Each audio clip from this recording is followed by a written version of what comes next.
Good. So I hope you have had a coffee, recharge your energy. As you know, here in the Rural Pact and the Rural Pact Support Office, our objective is really create a space to listen to you, to really change policy and change them for better for rural actors, right? So now we are going to have, after the three discussions that we have had on three relevant topics for enhancing access to rural funding to local actors, we are going to have a session to build recommendations, policy recommendations to make those happen. That will go on the report, okay? So for that session, I welcome Ursula, who would be facilitating a panel discussion. And again, this is a space for all of you to raise your points, to have an influence. Ursula, the floor is yours. Many thanks, Enrique, and hello, everybody. I know that you've had a very intense discussion in the working groups, and you've already started coming up with certain ideas. What can we do? What can be done at policy level to facilitate access of beneficiaries to funding? Then I would like first to hear, for all of us to hear what has happened in the three groups, and then we will also ask a few stakeholders to discuss, let's say, to create a panel discussion. And then I'm hoping all of you will contribute also, that we will really have a very solid set of recommendations which can be taken further. So for group one, is this Pascal who's going to report back? Thank you, Ursula. So my group was on enhancing local capacities. We had a lot of discussions, not enough time, and please apologize to Alessandra and Ruben, who were cut when we moved in the plenary, so that you will have all the opportunities to bring your ideas.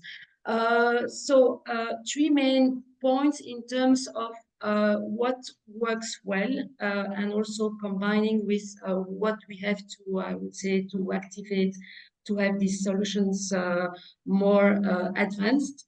The first one, it's about advising, consulting, networking, informing about the funding opportunities, but also about how to design and implement projects. So the idea is not only to access funding, but also the local or the capacities of project holders to manage the projects in a holistic way, in a multi-thematic approach, and also to be sustainable. So to have this combination between funding, but also with the implementation capacities.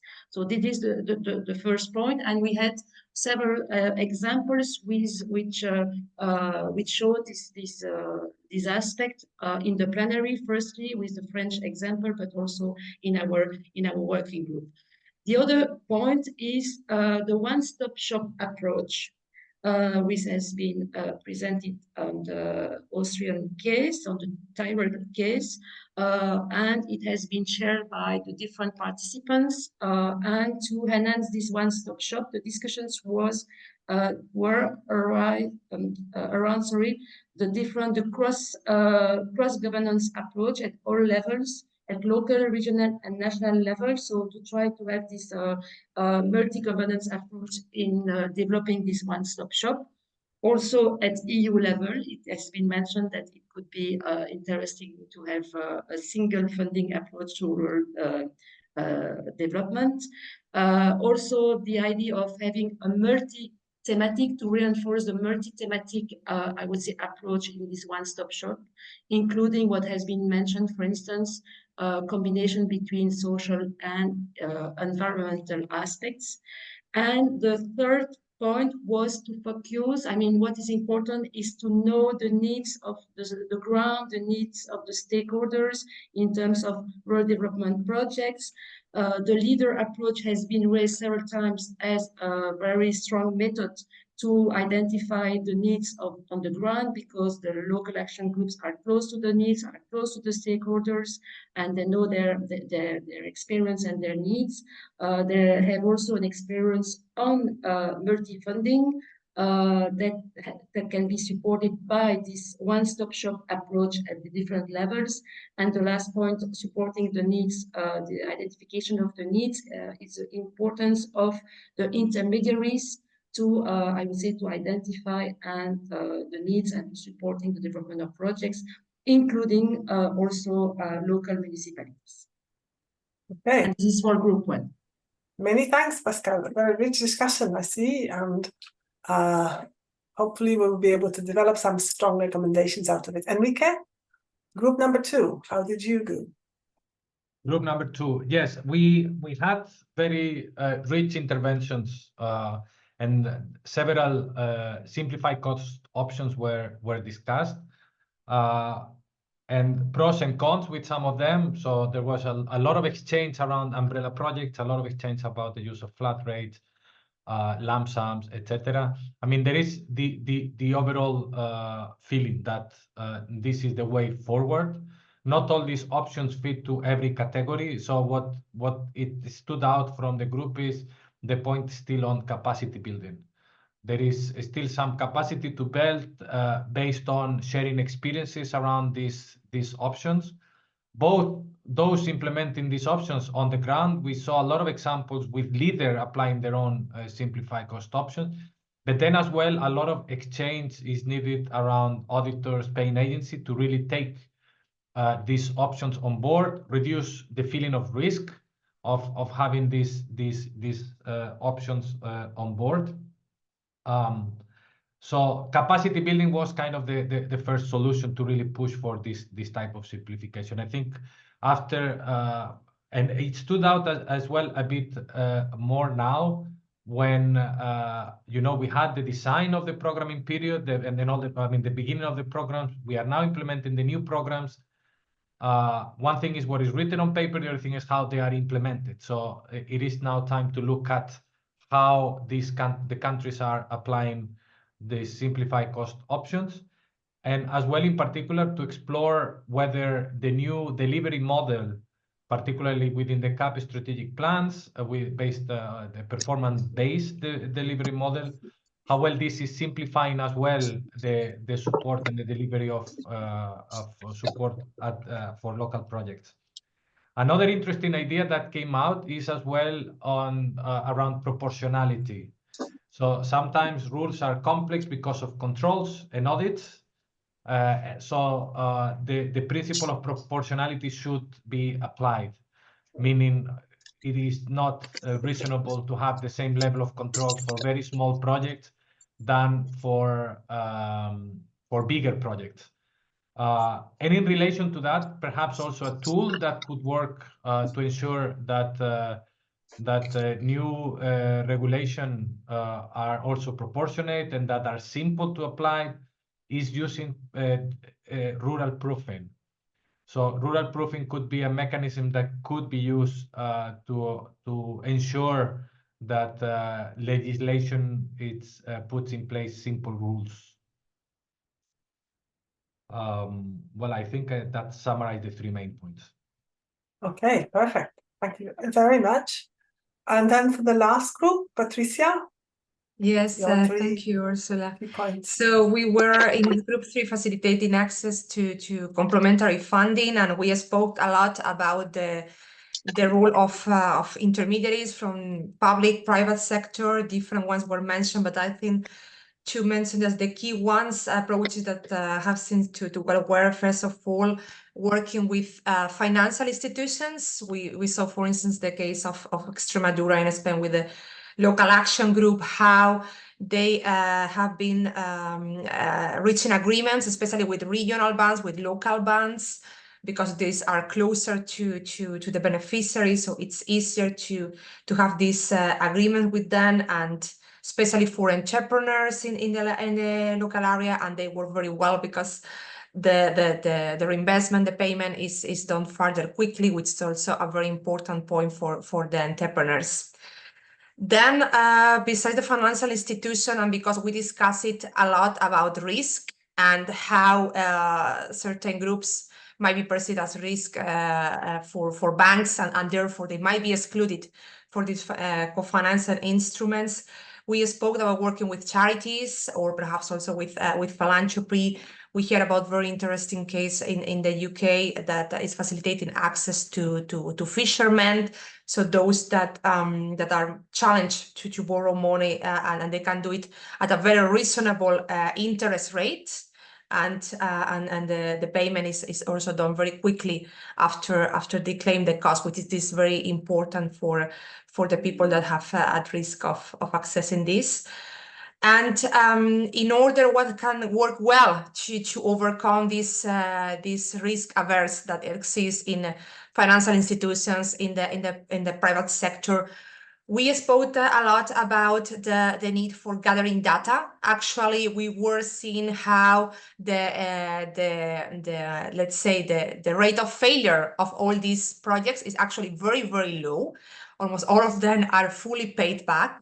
So it is very important when speaking with all the financial institutions, with all those intermediaries that are making possible to access the co-finance, to advocate for this, to discuss with them, to present this data, and also, of course, in the first instance, to gather the data. And then we can have new models of funding flows which do not work in silos, and perhaps to create a network of existing intermediaries with all this data collected, and to do matchmaking among those that are intermediaries have aimed at trust because they've been paying back because they have shown this very existing low rate of failure, and to have this matchmaking with those that are in need and that perhaps do not classified for access to funding for traditional financial systems. Okay, great. Many thanks, Patricia. I know that just all those who were in the working groups, you know that we haven't been able to give justice to 1 hour discussion in the 3-minute report back. So there are a lot more things which we will take up. We will publish the mirror boards on our website, and we will also take them up in the report, so don't worry. But precisely because it's very difficult to really summarize those rich discussions, we're also going to give floor now to 3 experts who are also representing different types of stakeholders, who have been, each of them was listening a little bit in one of the breakout rooms, and then they will help us. They will share with us their thoughts, their ideas, how to build recommendations. So I would like to invite Erik Kaspers from the Netherlands, from the municipality of Scholven-Duiveland.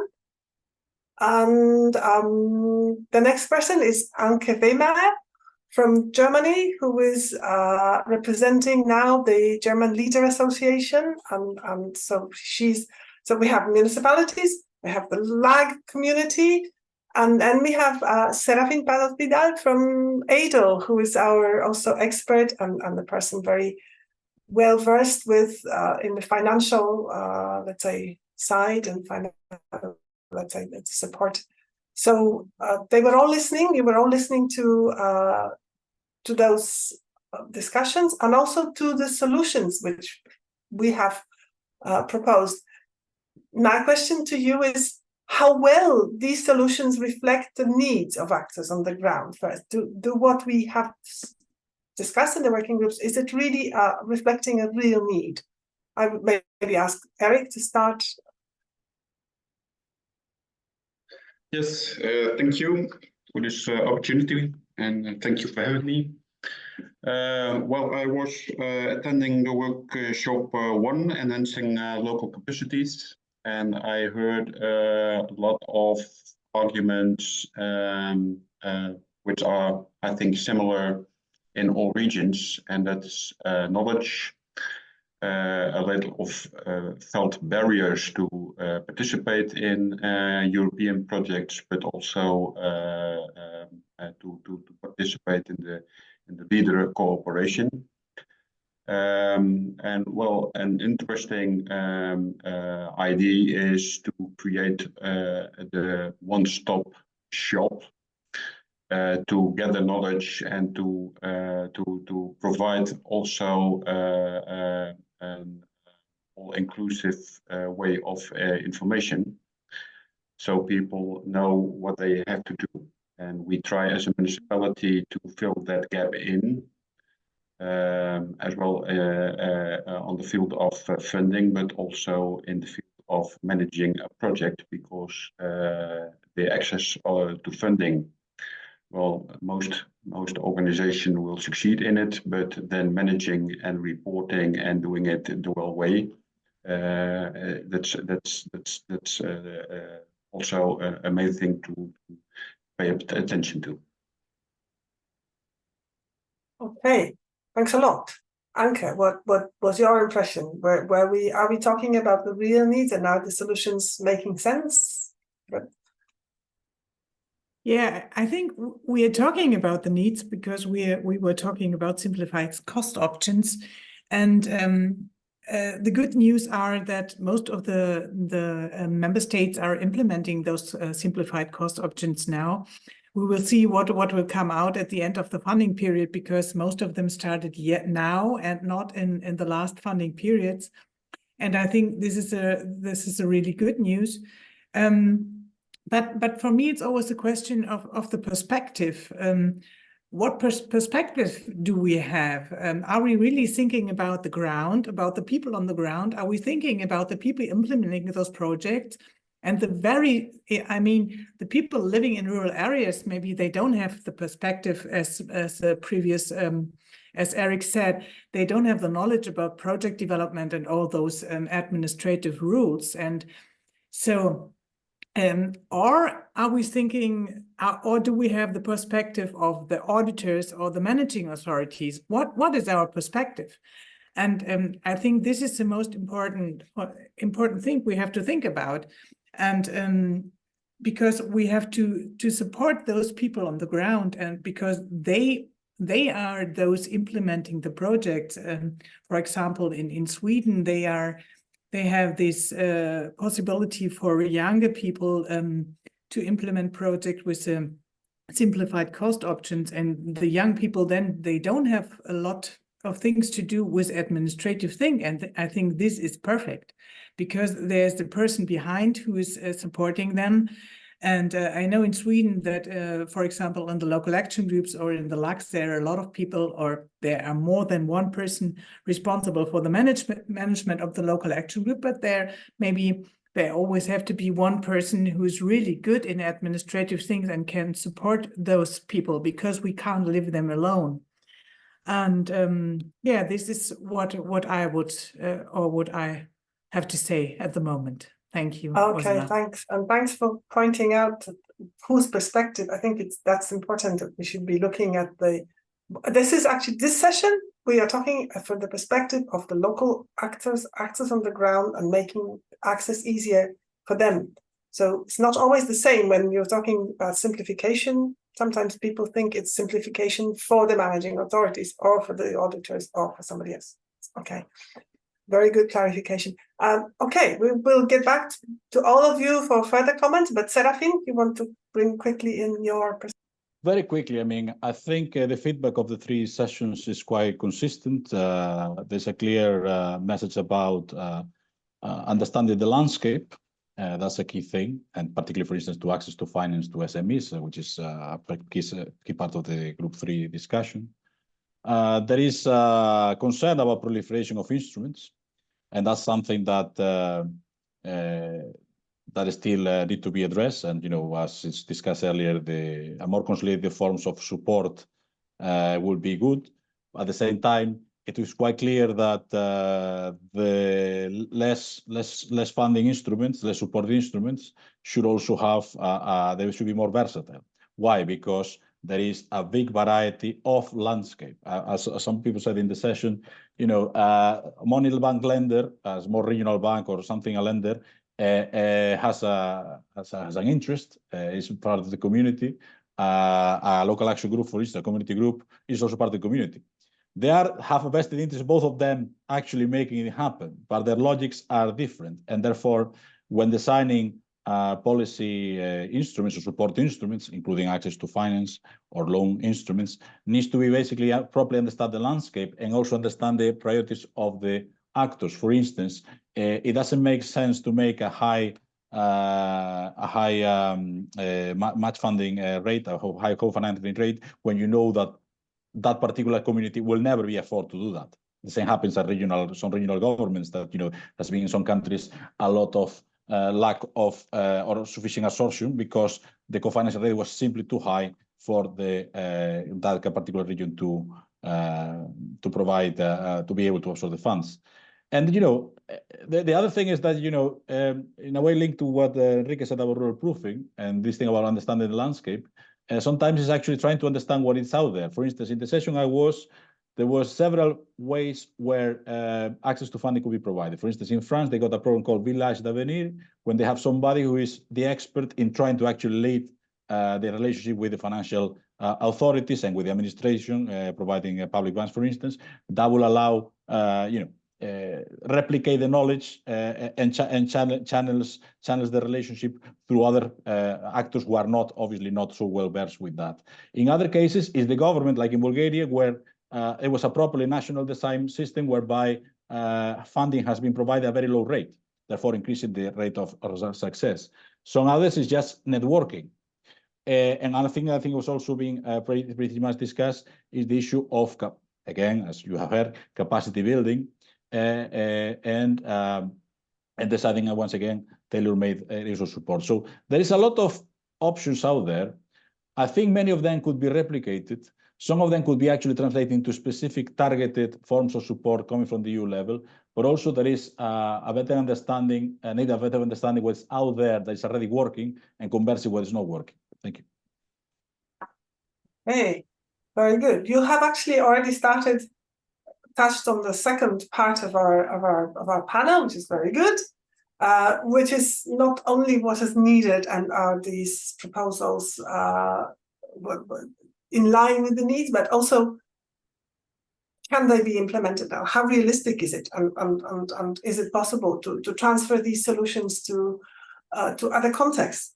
So maybe the same question to Anke this time, go the other direction. How do you think the solutions that you have come up with, how realistic are they, and can they be used in other contexts? For example, this idea of proportionality, just an example, proportionality between different rules for small and big projects. Just one example of what you suggested. Yeah, I think this could be done in reality. I mean that because I mean, how could we, or why should we have the same rules for a project of 100 euros than for a project of 100,000 euros?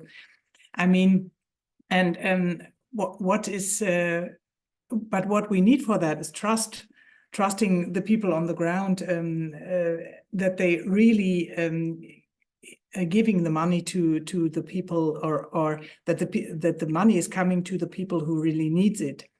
And there always has to be one person, or there always have to be a person who is taking the responsibility for that. And I think this is a big problem, because most of the people don't take responsibility anymore for these things because they are afraid of the court of auditors or something like that. And I think this is something we have to change. And why is it like that? Why is this? Why do we have that? And maybe there could be a change in this habit. Let's say it like that. Yeah. Mm-hmm. Okay, so also a mentality change. Yeah. Okay, and then Eric, what do you think? Is it possible to implement those solutions in other contexts, and how realistic do you think that it would be to expect, I don't know, one-stop shop or some others or other solutions? Well, I think there are several solutions suggested which are applicable in the region. But I like the remark Severin did in his contribution, about the diversity in regions. So it has to fit within the region and people who is living in that region and the way the region is organized. So, for instance, in the Netherlands, a lot of low-budget organizations are using leader projects, but like Anke said, they fear the work to report and the responsibility that is going along with getting an allowance, and so that I think it's important to take that into account and to take measures to help these associations and organizations to do the work on the ground and to facilitate them in reporting and all the administrative work. And that can vary in per region, I think, dependent on what the people on the ground need. Yeah, definitely. What we just mentioned, this recognition of needs and adaptation of the system to the actual needs. Okay, before we go to the wider audience to contribute, I have another just very short, quick question, just a follow-up on what you've already said, but it's probably the most challenging. How do we make this happen? How do we take this forward? We have a load of very nice ideas. We've said authorities should do this, the European level, we should have this, we should have systems for capacity building, we should have trust. Okay, how do you make people trust somebody else? What we need to do to make this happen? Just let's say a quick, you will get another chance maybe to comment later, but a quick go at this question now, and then we turn it to the whole audience. And for everybody else, you also think of this question. Think of practical solutions, even the most unusual ones that can make these things happen, these recommendations become life. Okay, Eric, back to you. Yeah, well, I think one contact point in a region in which all the knowledge is coming together and people can be supported in a good way will help to overcome some barriers the people on the ground now experience. So I think one contact point and which also looks at what other authorities or a local government or other organizations cross-border can do to facilitate your project.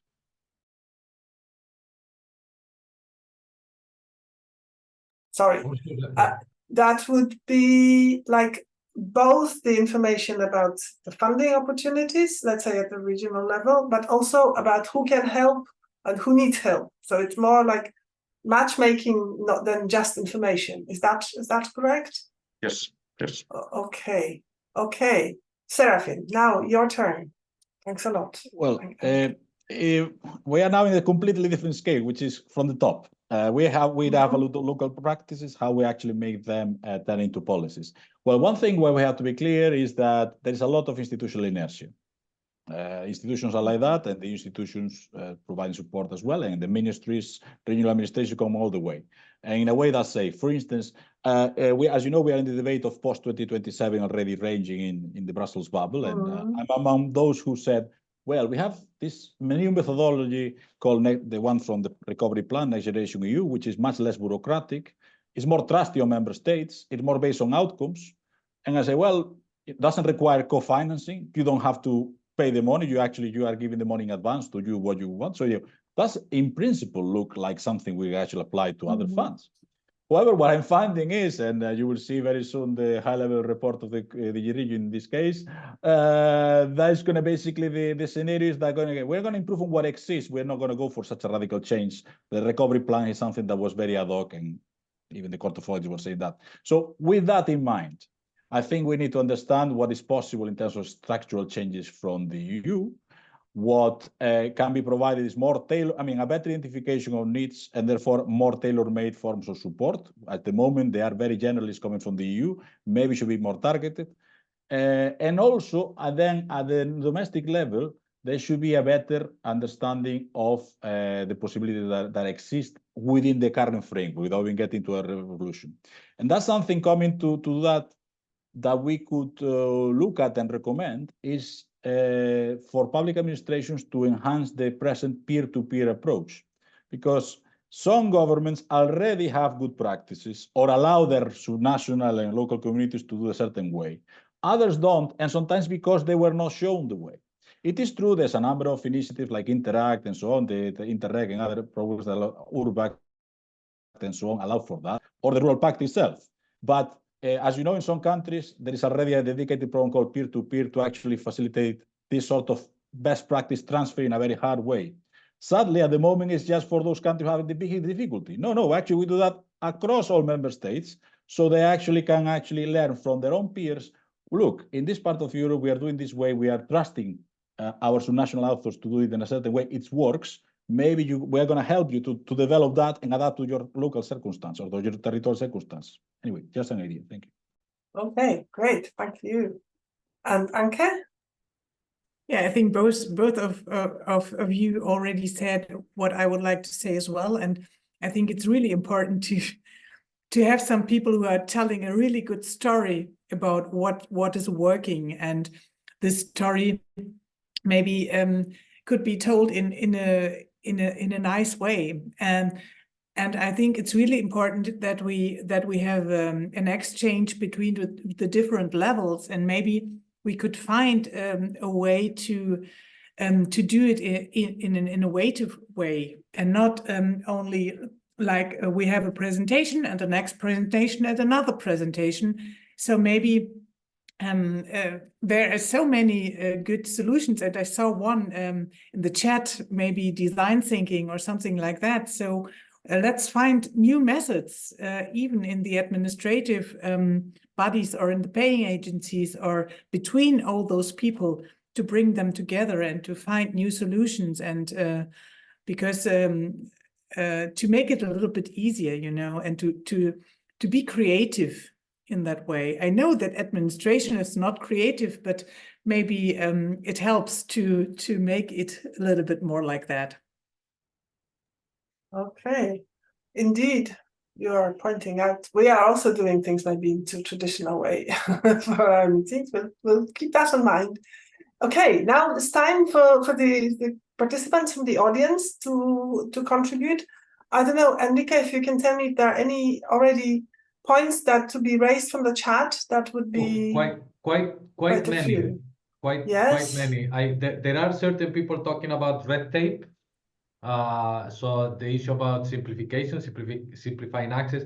Among all the comments, everybody can look at the chat. I just like to give the floor to Pedro Fernandez about his proposal. He mentions rural proofing, which is, as you all know, very linked to the rural vision and the pact. So would you like to come in about how you see this role as well as a potential solution in simplifying rules? And then Luis Chavez has his hand raised. Exactly. And I can give also more entries. Yes. Okay. Very quickly. So Pedro? Pedro, where are you? Hello. Good morning. Thank you, Enrique. Thank you, Ursula. I only want to pour a few things because all the things you have said along the morning, very interesting. I only want to add something. I think that we need the public administration must believe in the work of local action groups. I've been working in public administration for 4 or 5 years as in general director here in Andalusia, and I think they don't really trust in the work of local action groups. Sometimes they think they are not doing well things, and we need, I think because they don't really know what is leader. They don't know what was the reality of the territories. I think if they can visit the rural territories, the work that the local action groups, they understand better the work and they assess simply the cost. They can assess other things that the local action group and the network think that can do better his jobs. And also the other things I write in the chat, I put an example. 2 weeks ago, I was in Luxembourg talking about the add value of leader. In this workshop, we were 100 experts and only 4 people for local action groups. There's a reason. The cost of being there in Luxembourg is more than 1,000 euros. My regional network can pay that, but most of the local action group at the network can be there. And the opinions that they were right there, 99% were from the public administration. I don't agree with this. The voices of the local action groups and the regional network were not there. And I think it's important to hear everybody. But with workshops celebrating Luxembourg, that is not possible. Thank you. Great, thanks a lot. So there's a big plea. Yes, lags can be part of the solution because we're thinking about solutions and it can happen, but they should be allowed to take a hand, to participate. Okay, and then Luis, are you there still? Are you still? Yeah, yes. Yes. I will take some of the ideas that were raised by Anke and Serafin and Eric, because we cannot take these measures like mandatory, but perhaps we can put capacity building as mandatory, because sometimes I believe that these simplified measures are not taken, I would say, mainly by management authorities and administration because they don't know they can do it, or they have some doubts and they don't want to take risks. And this idea of peer-to-peer, it's quite interesting. I think we already have the right people telling stories.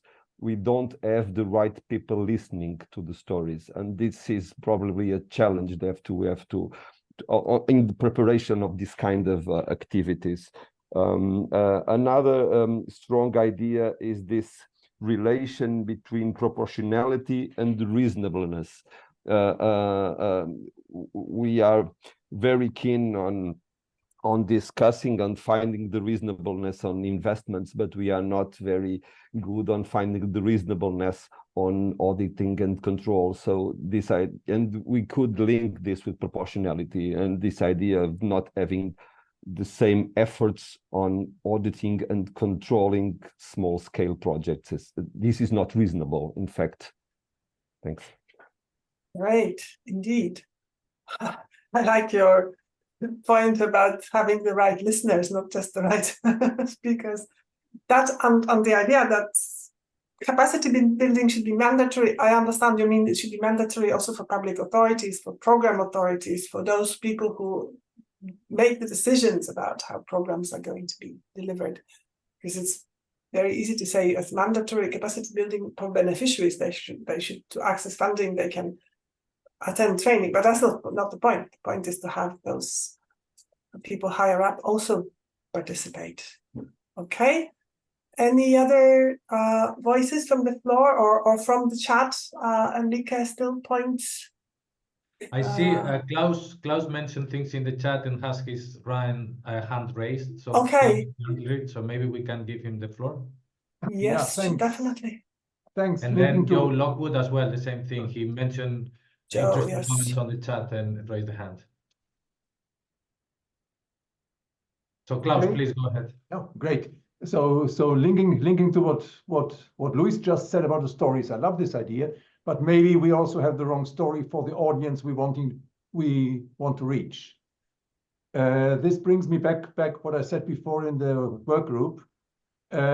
We are sitting here very, very nicely also Pedro, I think, from ARA, we are sitting in bubbles. And even here we are sitting in a bubble. I love what Anke said. Ask, go down, go to have a drink with the people in the bar and find out what they need in the local area.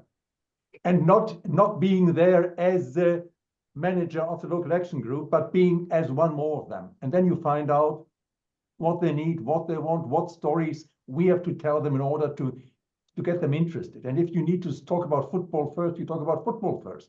Not a problem. But we really need to go down from our we know everything better, or we know what people should need, or I know there is this idea of the local action groups. Yes, they should represent the local population, the local stakeholders, all this thing I've been hearing since LEADER started 30 years ago. Very, very often it is not the case. It's just creating another structure that lives on its own.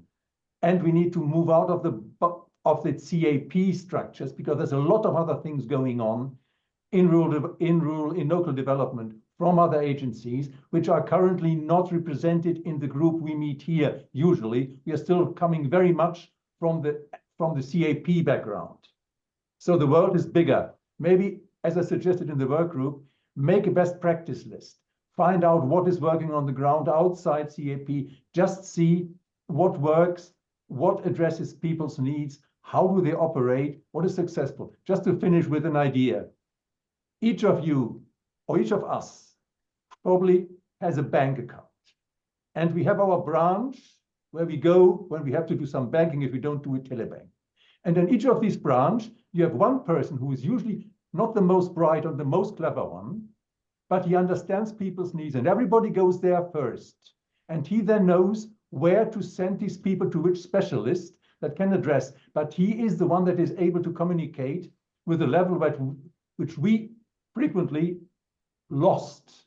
We are too high, and we need to come down. Thanks. Right. Many thanks, Klaus. I see there are 4 people with the hands raised. We have not so much time before the end of the session, so I'm going to give each of you maximum 30 seconds, ideally even less if you can. I don't know. I saw Joe, you were before, and then you were sort of you were last in the line, but I'm not sure. You go ahead, Joe, because you were mentioned. No, that's okay. I can go very quick. It was only basically really briefly to say it's really, to use a Spanish word, los vecinos, no? So I think the point is maybe design thinking isn't an answer to things, because really it's about understanding what the relationships to people, to places, to practices are, not coming up with answers. It's about framing questions in new ways and understanding what is the capacity and capability within a local context. That's it. Perfect. Okay, so we're still around this idea of adapting to the local and listening to the local. Okay, I think we have Ruben and at the point we had Christiana, but she's disappeared. Maybe you don't want to have the question anymore. But Ruben, go ahead. Thank you very much. I think that we must be ambitious in some kind of terms. Why can't why can't we change the function of the administration? Why we always do things that don't do the right thing? I think that we must simplify the access to funds, and we must aspire to change the administration, the UA, and I think that it's the focus of this kind of groups. Be ambitious and think. I think that we must go out of the box. We are talking about leader, about some kind of strategies since a lot of time ago, and I think that we must be more valiant, more relentless in this case. Thank you. That's perfect. Many thanks. My own comment very quickly to what I heard earlier from Serafin was, you say we cannot expect big changes in the next period. And I'd like Ruben's idea. Why not? I mean, well, let's aim high we may not reach it, but let's at least aim at a radical change, and then we can at least maybe change something. I don't know, Enrique, if you want to contribute to the discussion, or no, I just wanted to point out to one person that put an interesting comment, Stephanie Sache. I think it's interesting to give her the floor to elaborate a bit on that point, perhaps as a last one. Okay, Stephanie. Christiana is back, Ursula, and Christiana as well. Yes, but okay. But okay, Stephanie, very quickly. Okay, well, thank you very much for the stage, and I didn't mean to take much time, which is why I wrote it in the chat for everybody to read. In my work experience, very often the capacities of the local municipalities and their staff are very limited.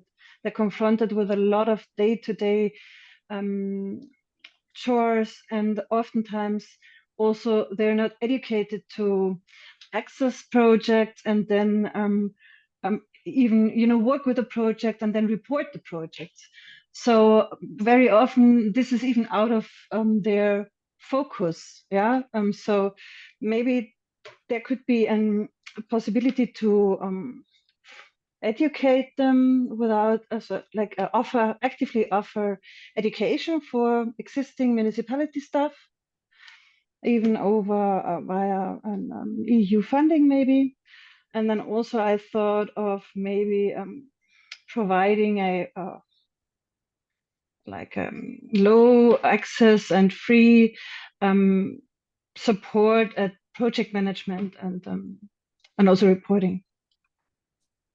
In a way, like the French example we heard, but perhaps to a wider type of audience, is not just focused on municipalities. Yes. Okay. I mean, they should also be actively engaged in the projects that they develop. Yeah. So very often they don't have the personal capacity for that. So, and I mean, in our case, in Austria or in Carinthia, maybe even very small level already, they are also restricted to how do you say, to gather more governmental stuff just on a short-term basis. So that would also be maybe a lever. Okay. Thanks a lot.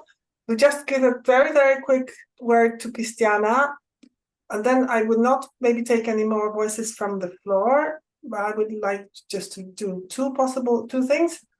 Very quickly, give one last word to the panelists, and very quickly maybe to Julie, who's taking notes on the mirror, if she will be willing to just try to show us some of the outcomes of our discussion. So Christiana, go ahead. I have very few words. Income is what draws people to action. So if we can have one team of people designing income generating activities in a small village, frugal entrepreneurship, bio-based, it only needs 7 dedicated people for 2 to 3 weeks. And then we can have first results and first actions.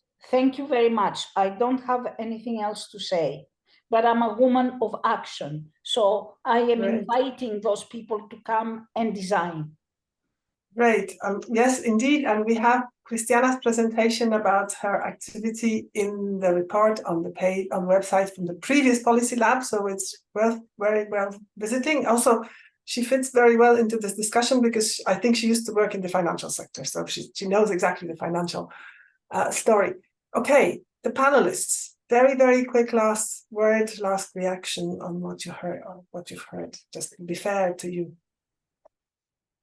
Anke, this time your turn to go first. I think we heard a lot of interesting things, and there were a lot of interesting things in the chat as well from the people or from the participants of this group. And yeah, I think we have to change something. and this is what I would like to say. I don't know how. I don't have the solution in my pocket, but let's be active and well, like the people on the ground. Yeah. Great, perfect. Eric? Very short, use the bubbles and use design thinking. That are the interesting things I heard. Sorry, what was your first sentence? Because reduce the bubbles. Reduce the bubbles. Okay, sorry. Use design thinking. Right. And Serafin?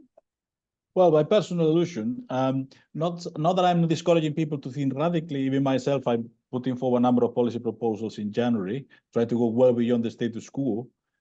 So, you know, that knowing the likely scenario doesn't keep me from trying, and I encourage others to do the same. Thank you. Great. Okay, so we've had loads and loads of ideas. They all revolved around a limited number of topics. We will try to bring them out in the discussion, in the reports from the discussion. But Julie, if you're ready to share what you have taken note of during the, yeah. Yes.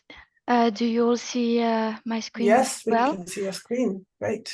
Okay, so to be very short, we had many ideas and I tried to gather them in a few post-its, but what's important is to understand the territorial needs, and for that we can rely on the roles of intermediaries, have role proofing, rely on the leader approach, and what's important is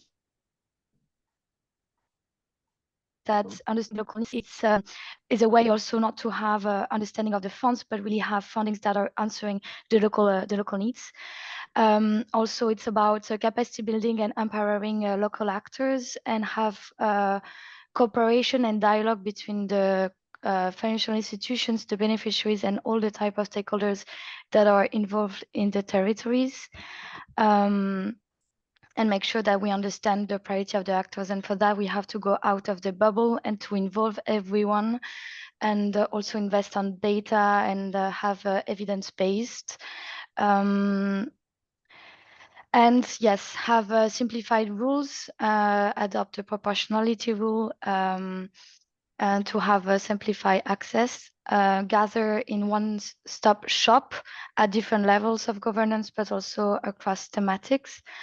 And invest also on the human resources, on the institutions, and make connections.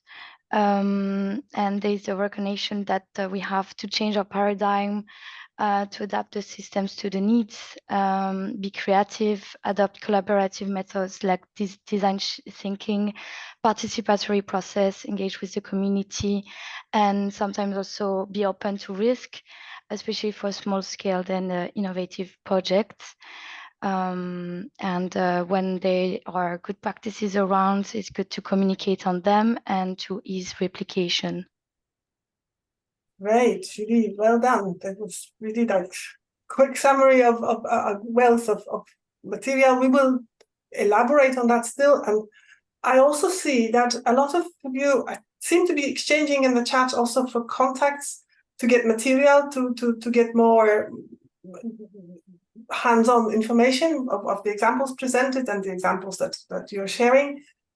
Very great idea to do that in this event, but an even greater idea is to use our collaborative platform for this. So just encourage you, maybe there will be an opportunity to create a discussion group or something to exchange on that topic. With that, I think we are sorry about the little delay, but that was because you were also active. And we take a lunch break and we come back here at 1:30. Is that right? Any other announcements, Enrique and colleagues? Yes, just to encourage people not to disconnect, perhaps. See you back at 1:30. We won't put any music or noise, so you can work and do other things at the same time if you wish. And in the second part, we are going to be dealing, we will have a similar approach to this. Again, a lot of inspiring examples, how to mobilize funding. We will focus on three main topics, which are relevant at policy level. So how to enhance coordination and complementarities among the different funds. This is relevant to discuss with all of you at all levels.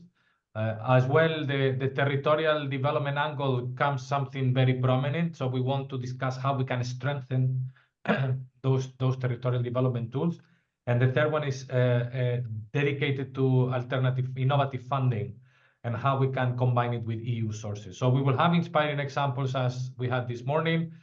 And we will have group discussion and we try to build recommendations as we did this morning. So Have a very good lunch.